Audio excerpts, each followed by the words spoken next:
오늘은 이 말씀을 중심으로 해서 성육신, 또 다른 말로 하면 incarnation이라는 제목으로 하나님 말씀 증가하도록 하겠습니다. 제가 조깅을 좋아하는 것은 아마 성도님들이 대부분 다 아실 것입니다. 저는 뛰는 걸 굉장히 좋아합니다. 뛰다 보면 홀로 뛰기 때문에 다른 데 신경 쓰지 않고 뛰면서 땀을 내고 이제 스트레스를 날리는 시간을 갖게 됩니다. 뛰게 되면 무척 땀이 많이 나요. 땀을 뻘뻘 흘리고, 그리고 땀을 흘리고 나서 샤워를 하고 나면 정말 개운함을 느낍니다. 그래서 해본 사람들은 이 느낌을 잘 알죠. 여러분, 우리가 몸이 뛰고 나면 몸이 가벼워지거든요. 정말 놀라울 정도로 가벼워져요. 특히 이제 제가 주일날 사역을 마치고 가면은 이제 그 주일날 오후는 완전 녹초가 되거든요. 그리고 나서 주일 밤에 이제 자고 나서 아침 일찍 뛰어요. 가능한 한. 뭐 핸드폰이다 뭐다 이런 핸드폰으로 놀지 않고 무조건 뜁니다. 뛰면 아침에 일어나서 뛰고 나면은 저마 땀 흘리고 나면 샤워를 하고 몸이 정말 개운함을 느낍니다. 여러분, 몸이 개운하고 왜 뛰고 나면 몸이 개운할까요? 몸이 왜 이렇게 프레시한 느낌을 가지겠습니까? 그건 피가 잘 돌기 때문이에요. 피가 흐름이 이렇게 내 피가 잘 도니까 막혀있던 것들이 술술 뚫려서 몸이 개운함을 느끼는 겁니다. 이게 무슨 말이냐 하면 우리가 이 조직이든 몸이든 어느 공동체건 간에 이 피가 흐르듯이 흐름이 잘 흘러야지 모든 것이 워킹이 잘 된다는 거예요. 그래서 바르게 잘 흘러가면 거기엔 생명이 살아나요. 그런데 바르게 흘러가지 않으면, 우리 몸에 피가 흘러가지 않으면 몸이 망가져서 결국은 뇌출혈이나 쓰러지듯이 교회건 그게 어느 조직이건 간에 이 흐름이 잘 흘러가지 않으면 결국은 그 흐름이 막혀서 생명도 죽게 됩니다. 그러나 이 흐름이 잘 흘러가게 되면은 생명이 살아나는 공동체가 된다라는 겁니다.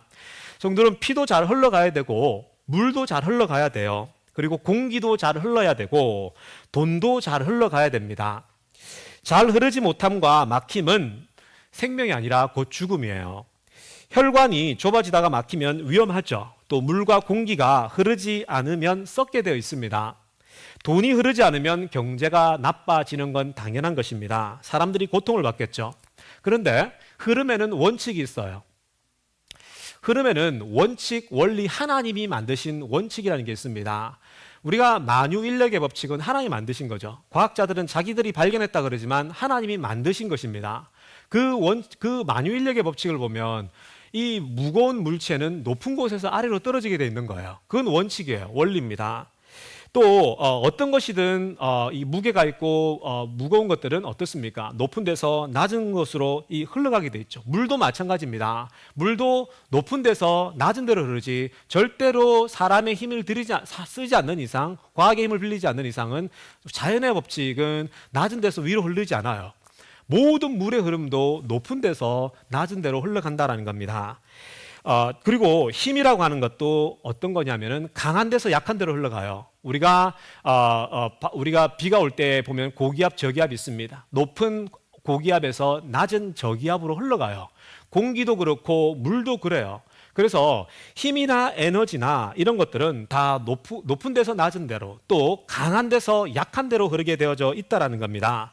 돈도 마찬가지입니다. 돈이 부한 데서 가난한 데로 흘러가야 되는 것입니다. 그것이 하나님이 만드신 법칙이고 하나님 만드신 원리예요. 그런데 문제가 여기 있죠. 문제가 있습니다. 항상 여기에 문제가 존재하는 거예요.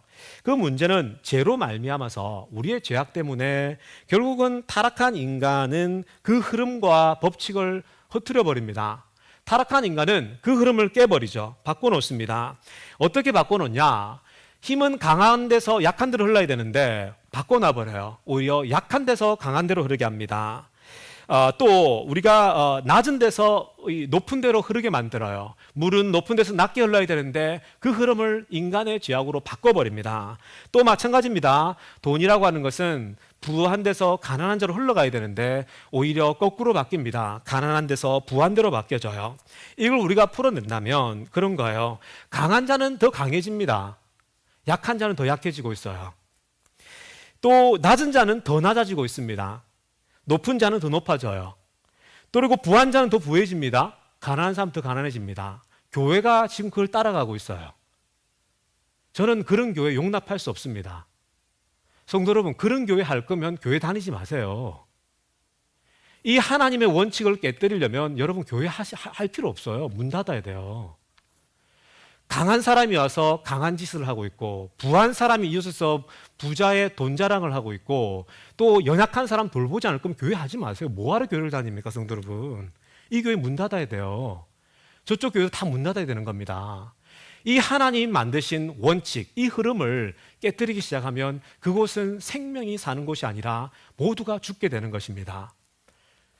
우리가 이러한 여러분, 우리 교회 안에 여러분 연약한 자들, 가난한 자들 올 때 내가 좀 더 강한 사람들이 그들을 돌보지 못하면 그 교회는 의미 없어요. 더 이상 그 교회는 존재할 이유가 없는 것입니다. 그거는 그들만의 리그예요. 자기들끼리 그냥 노는 거예요. 조폭 출신이 들어와서 교회 와서 신앙생활 좀 해보려고 할 때 그런 사람들이 신앙생활 잘해야 돼요. 여러분, 장애자가 와서 장애자들이 여기서 마음껏 신앙생활 할 수 있어야 돼요. 장애자들 옛날 사람들은 어떻게 생각하고 있습니까? 재수 없다고 이렇게 얘기하지 않습니까? 그런 생각 다 갖다 버려야 돼요. 전라도 경상도 나누는 생각들 다 갖다 버리셔야 돼요. 그런 낡은 생각도 지고 있잖아요. 하나님이 결코 가만두지 않아요, 성도 여러분. 우리의 꿈은 뭐냐면, 우리의 소망은 정말 이러한 하나님의 원칙이 돌아가는 그 공동체를 만드는 거예요. 그 비전을 붙잡고 가야 그 공동체가 사이즈가 크건 작건 정말 생명이 넘치고 행복감 있는 교회가 되는 겁니다. 저는 행복한 교회 하고 싶어요. 제가 교회 크게 키우고 싶은 마음이 왜 없겠습니까? 그러나 행복한 교회 만들고 싶습니다. 저는 우리 교회가 이렇게 하나님의 원칙이 되고, 강한 자가 약한 자를 섬기고, 부자가 가난한 자를 섬기고, 정말 이렇게 흐름이 자연스럽게 흘러갈 수 있는 그 공동체가 되기를 간절히 축원합니다. 우리가 김원영 목사님 댁에서 젊은 친구들이 자주 모입니다. 그리고 저도 뭐 가끔씩 가고 하는데, 김원영 목사님 댁에서 젊은 가정들이 모이면 그곳에서 젊은 가정들이 이게 모이면 아이들은 풀장에서 놀아요. 김 목사님께서 풀장을 옛날에 저한테 그런 얘기 하더라고요. 풀장을 만들어 놨더니 우리 애들은 놀지도 않고 목사님 애도 안 들어간대요. 귀찮아서. 근데 제가 보니까 우리 교회를 하다 보니까 우리 애들이 다 들어가고 있어요. 지금 우리 교회 아이들이 목사님 그 풀장이 다 들어갑니다. 그래서 제가 목사님께 그런 얘기를 했어요. 목사님 참 이때를 위해서 수영장을 만들었나 봅니다 라고 그랬어요. 그래서 얼마나 굉장히 감사한 일인데, 여러분 우리가 풀장에서 아이들이 뭐 아린이나 은기나 시우가 거기서 놀거든요.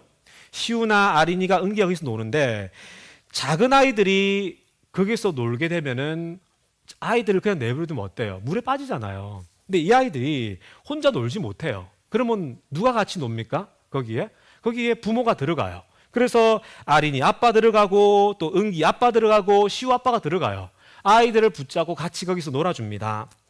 아이가 혼자 못 놀기 때문에 아빠가 거기서 놀아주죠. 사실 아빠들이 아이들하고 놀아주는 거 쉬운 거 아니잖아요.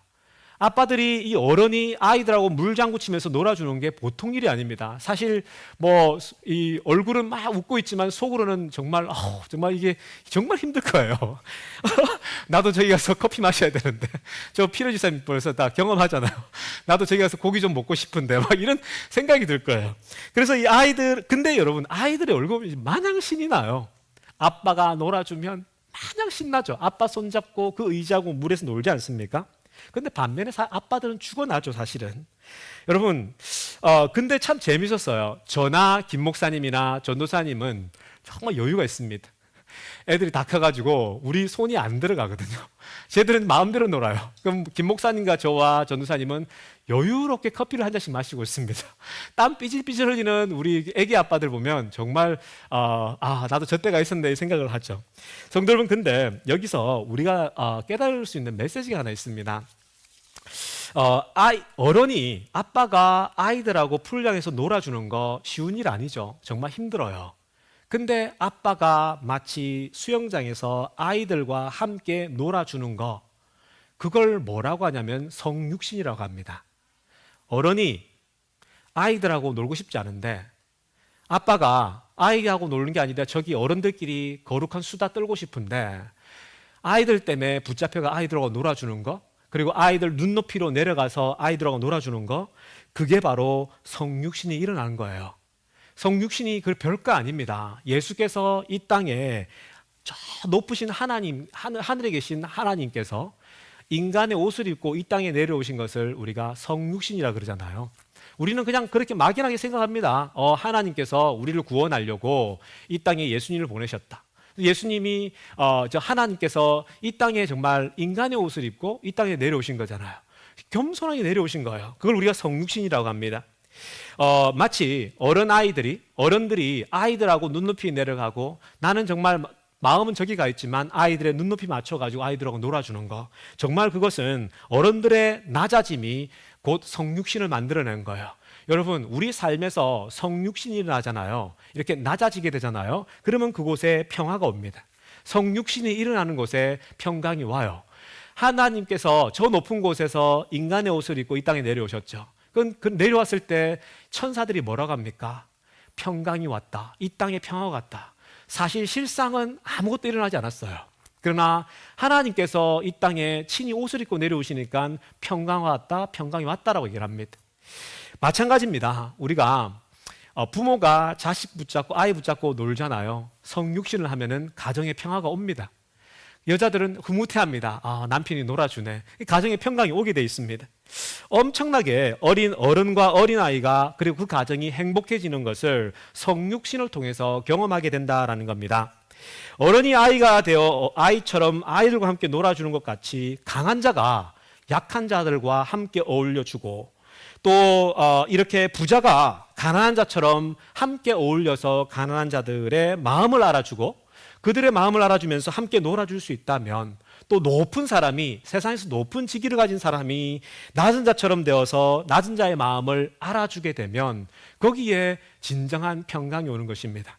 또 그것은 교회입니다. 그곳엔 생명이 살아나는 곳입니다. 그냥 사실은 행복한 세상이 아니라 하나님은 바로 그것을 하나님 나라라고 얘기를 합니다.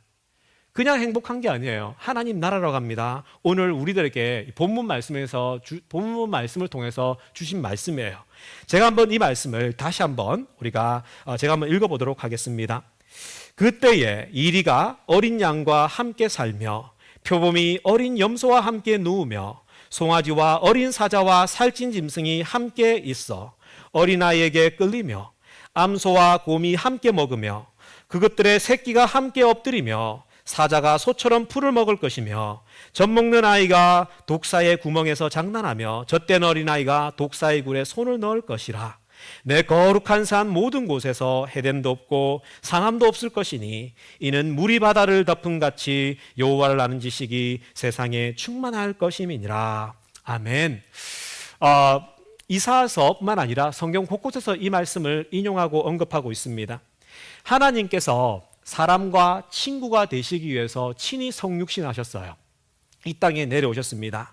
어른이 아이들과 친구 되어 물놀이 하듯이 그렇게 어른과 아이가 친구가 된 것입니다.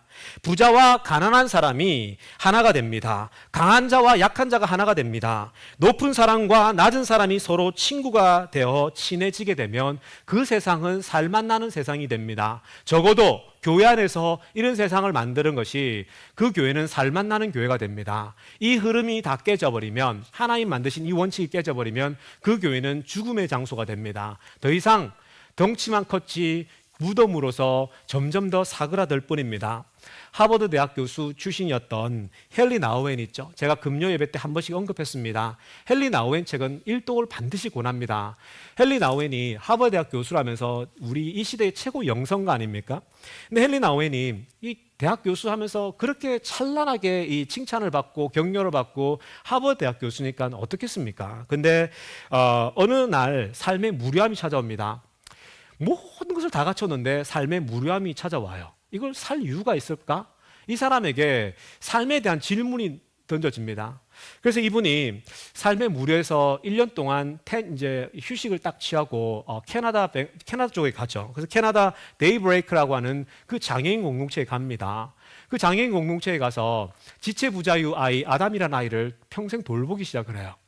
처음에는 한두 달만 하고 끝내려고 했어요. 근데 갔는데 이 지체부자의 아이를 목욕을 시키고 아이를 돌보면서 이 사람이 서서히 자기가 지금까지 공부했던 것 그 이상의 또 보지 못했던 진리들을 깨닫게 됩니다. 그러면서 대학 교수직을 결국 다 내려놔요. 거기서 소망을 찾게 됩니다. 그 지체 부자유 장애인 공동체에서 장애우들을 돌보면서 이 헨리 나우에는 이전에 경험해보지 못했던 새로운 기쁨을 만끽합니다. 그래서 이분은 남은 인생을 내가 이 행복감을 누리면서 나 죽고 싶다라고 합니다. 학교에서 가르치는 거 자기에게 행복이 없다라는 거예요. 그래서 이분은 정말 장애인들을 돌보면서 평생을 보내게 되거든요. 성도 여러분, 이게 성육신이에요. 교수가, 더군다나 하버드대 교수가 정말 세상이 포기해버린 이 어린아이들을 돌보는 이 모습, 정말 이 세상이 포기해버린 저 사람들과 함께 어울리는 거, 저들과 친구가 되어주는 거, 이게 성육신이에요. 높은 곳에서 낮은 곳으로 내려온 모습, 높은 곳에서 낮은 곳으로 내려갔기 때문에 성육신이 일어나는 거예요. 성육신이 있는 곳에는 생명이 반드시 살아납니다. 높은 자가 낮은 자로 내려가면 정말 생명이 살아나요. 한신대 학장이었습니다. 한신대 학장이었던 김정준 박사라는 계세요. 저도 이렇게 이분 간증책을 재미있게 읽었었는데 아주 오래전에 이 김 목사님, 이 목사님이자 PhD 교수님이시죠. 이 목사님도 폐병에 걸리셨어요. 이 폐병에 걸려가지고 병원에서 요양을 하라 그랬는데 요양 생활도 더 이상 감당할 수가 없었습니다. 근데 치료가 되지 않아가지고 환자들 사이에서도 죽음의 방이라는 곳으로 최종적으로 보내졌어요. 왜냐하면 더 이상 회복할 수가 없기 때문에 가장 포기한 사람들만 모여 있는 죽음의 방, 그죠? 우리 그 방으로 이제 가진 거죠. 그래서 그곳에서 천천히 죽음을 기다리셨어요, 이 박사님께서. 근데 그 방에서 하루하루 죽음을 기다리는데 생각이 이게 말짱말짱하더래요. 생각은 그냥 여전히 생생한데 몸이 힘들 뿐이라고 합니다. 그러다 이분이 어느 날 하나님께 이렇게 기도하고 말씀을 묵상하다가 이분이 내가 이렇게 그냥 죽음을 기다리는 것이 옳은 일인가라는 생각이 드는 거예요. 그래서 이분이 내가 이렇게 그냥 맥없이 이렇게 힘없이 죽음을 기다리지 말고 뭔가 내가 할 수 있는 일을 하고 죽자라고 생각을 합니다.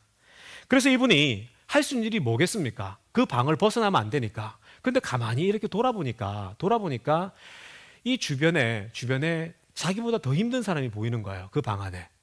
자기는 생각도 말똥하고 몸도 좀 움직일 수 있는 거예요. 그래서 주변에 있는 그 완전 죽게 되었던 환자들의 발을 주물러 주고 어깨를 주물러 주고 그리고 정말 죽음 직전의 환자들을 돌보기 시작합니다. 그들의 수발을 들어줘요. 물도 먹여주고 그럽니다. 그렇게 수발을 들기 시작하다가 어느 날 건강이 회복되어져 버립니다. 이분이. 자기도 거의 죽는 걸로 생각을 하고 있었는데 건강이 완전히 회복돼요. 그래서 그 죽음의 방에서 나오게 됩니다. 그래서 이 목사님이 치료가 수십 년 동안 될 줄 알았는데 회복되어 가지고 결국은 몇십 년을 더 사시다가 정말 학교 총장하시면서 정말 잘 섬기다가 돌아가시지 않았습니까? 제가 이 간증이 왜 생각이 났냐면 강대천 장로님이 이제 카톡을 온 걸 봤어요. 이분이 그 카톡 온 거 아마 몇 분들 보셨을 겁니다.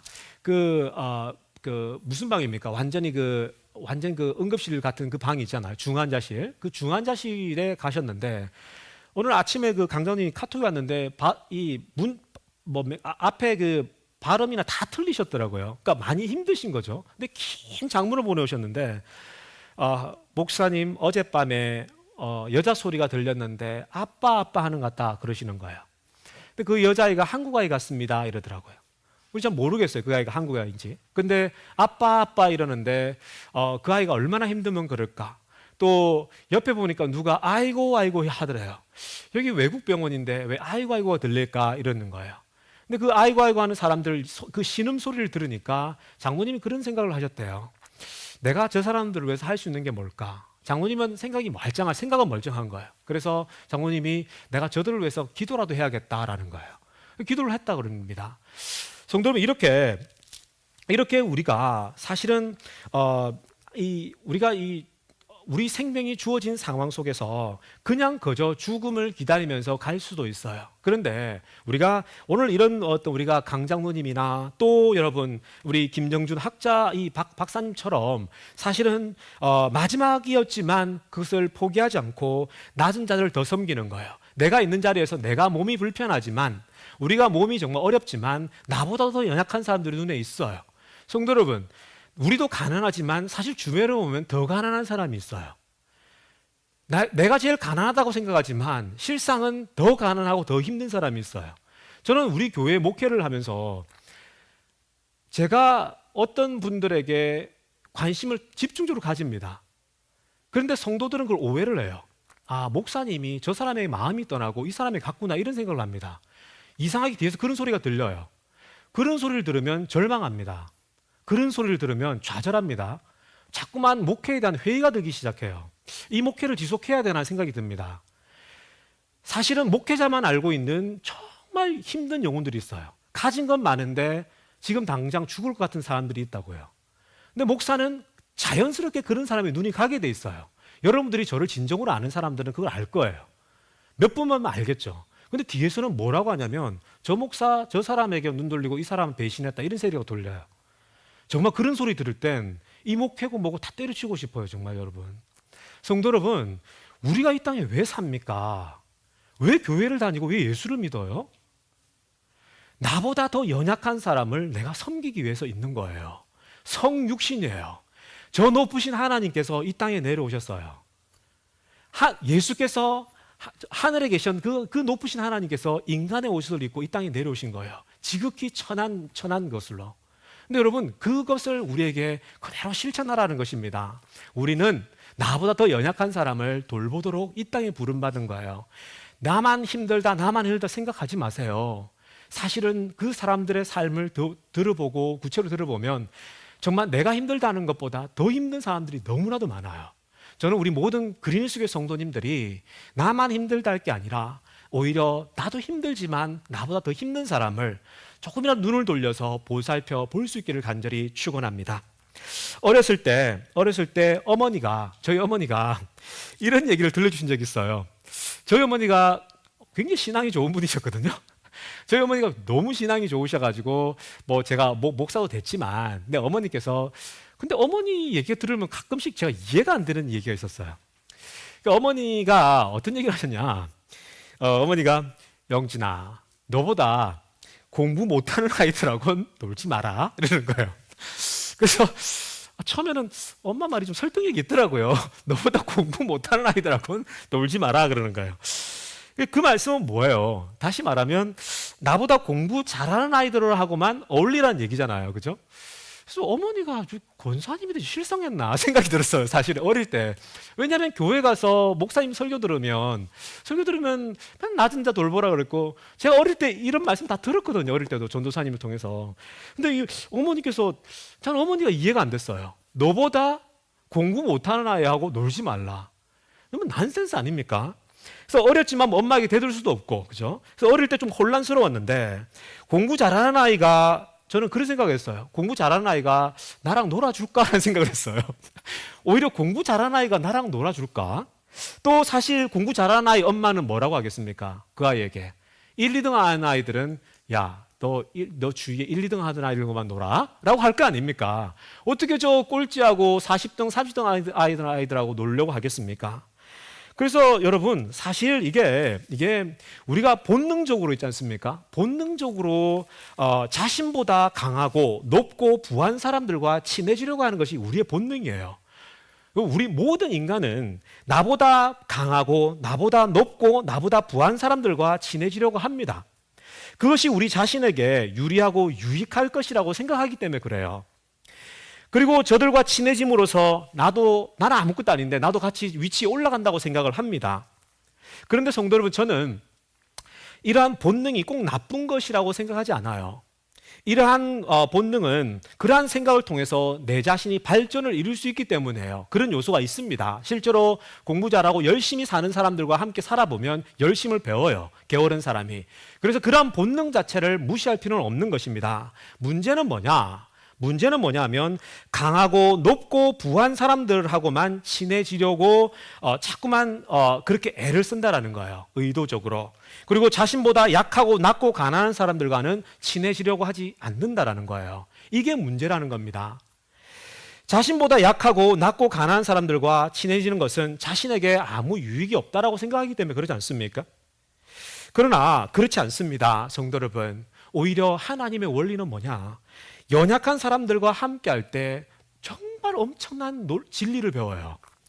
아까 하버드대 교수가 자기가 평생 교수하면서 깨닫지 못했던 것들, 행복감들을 그 지체부자인 아담이라는 그 어린아이를 돌보면서 행복을 새롭게 찾듯이 우리가 연약한 사람들과 가난한 사람들과 지금 당장 죽고 싶어하는 사람들과 함께 할 때 엄청나게 많은 것을 우리는 깨닫게 된다는 겁니다. 성도 여러분, 성육신이라고 하는 게 제가 지금 너무 무겁게 얘기를 했지만 좀 가볍게 얘기를 한번 해보겠습니다. 여러분, 성육신을 삶에서 적용을 해야 되는데 부부지간에도 성육신이 있어요. 부부지간에도 성육신을 반드시 하셔야 됩니다. 그건 뭐냐? 여자들이 쇼핑을 좋아하잖아요. 여자들이 쇼핑 좋아하잖아요. 그죠? 저는 처음에 별로 여자들이 쇼핑 좋아하는 거 이해를 못했어요. 처음에는 정말 여자들은 왜 저렇게 쇼핑을 좋아하지? 5시간, 6시간, 10시간씩도 하더라고요. 정말 이해를 못했는데 제가 이제 뭐 무거운 짐이 다 내려놓고 학업이 다 끝나고 힘든 그 학위 과정을 다 끝나고 나서 이제 뭔가 좀 자유로워졌습니다. 그래서 아내가 저보고 쇼핑을 가재요. 한번 가봤습니다. 갔는데 이제 가니까 대부분의 남자들은 옷가게에서 소파 있잖아, 의자가 있습니다. 다 거기 앉아가지고 졸고 있거나 뭐 자고 있거나 핸드폰 만지고 있어요. 여자들은 눈이 막 반짝반짝해서 옷을 보고 입어보고 막 바꿔 입고 있지 않습니까? 근데 제가 그때 마음을 좀 바꿨어요. 저도 똑같았습니다. 앉아가지고 빨리 가자, 제발 좀 가자, 잠 좀 자자, 집에 가서 설교 준비한다, 막 그래요. 그런데 제가 그때 생각을 바꿔봤어요.